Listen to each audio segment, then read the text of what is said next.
Entrepreneurs, taking shortcuts will not get you where you want to go.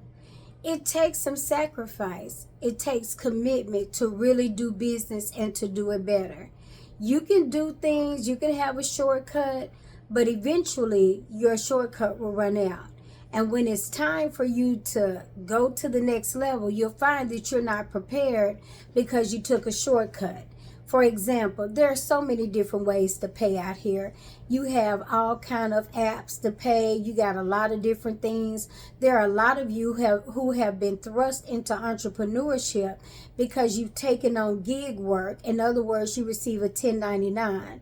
When you get the 1099, people tell you everything about what you can write off, but they do not explain to you how you need to operate day to day to make sure that in your write-off you don't mess yourself up, to make sure that in your write-off that you are effective and you are intentional about what you do, that you understand your money, that you're able to manage it, that you set yourself up like a business, that you maintain everything like a business, that as a 1099 gig employee, or as an entrepreneur, since as a 1099 basically you work for yourself, they don't tell you that this is good, this is great money, and now you need to effectively plan to make sure that that great money stays great money. In other words, you want to make sure that you have retirement set up, a 401k, that you're thinking about the future, because you do not want to do anything forever.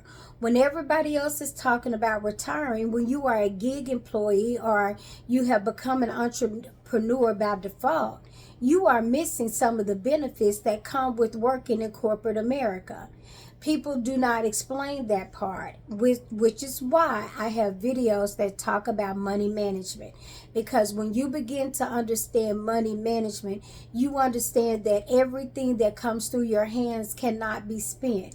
Even when you cannot foresee things, when you think, okay, everything is going good, I'm going to get paid this time, I'm going to get this. And so in the absence of thinking that something could come up, you spend, you do, and you make financial decisions that ultimately cost you because you were not prepared. That's part of having been an entrepreneur.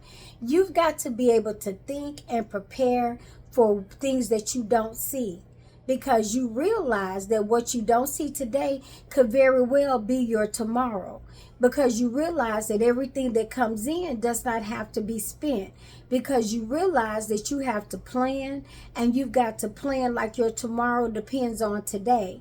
You've got to think about the forecast. You've got to plan for the future. You've got to evaluate where the money comes in and if those streams are going to still be available tomorrow. It seems so easy, and yet there's so many things to it. And so now what you have that seems like so much more becomes manageable. I mean, it also almost becomes minimum if you do not effectively use it, manage it, and understand. There are so many levels to entrepreneurship other than just doing and making money. You've got to make sure that the money you make continues to grow and that you keep making money, that everything is not in one account. These are all things that a business consultant, that your business advisor, your business coach would help you think about. Thinking about those things that you could not even foresee. That's the biggest part of entrepreneurship.